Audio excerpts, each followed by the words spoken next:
Hi Banana Munchers, it's Q&A Friday today. And today's question is from Shadows Kink. I just had it up. Where did it go? Hang on a second. Yeah, Shadows Kink. And they are wanting to know what my view on soy products like soy milk and tofu, etc. are. Well, they're not an optimal food, but they are much, much better than dairy products and pussy dairy products. So, if you've got an option between the two, my God, you've always got to take soy and tofu. Because soy and tofu, non-GMO soy and tofu, have been eaten for thousands of years by some of the longest lived Asian cultures.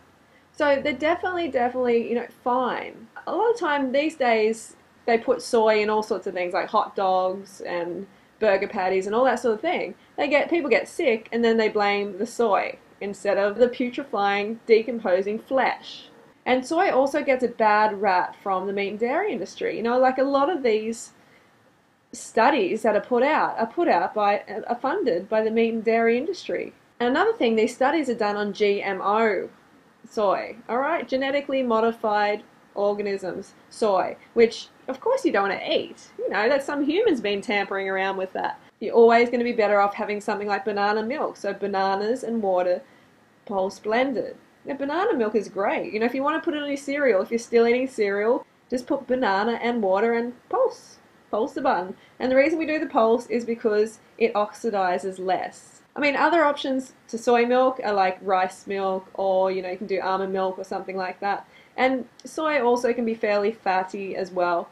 But I don't want to demonize the soy. I see there's this big, soy, evil soy, must kill soy sort of movement going on. It's not the evil demon that it's made out to be.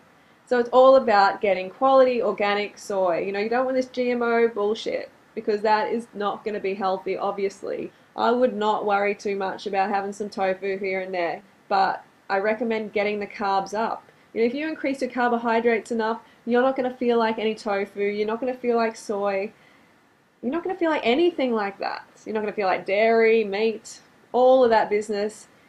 You're just going to be free of those cravings because you're carved up. You've got the sugar to the brain, and that is what the key is, getting the sugar to the brain so the brain does not want anything else. Have them if you must, but don't have GMO. Make sure they're organic. And remember that they're not the most optimal food, but they're not some evil demon that the meat and dairy industry has tried to make out that they are. If you have more questions, leave them below and I'll get back to them next week. Alright. Have a great day and night, whatever you're doing, and I'll see you soon for recipe day.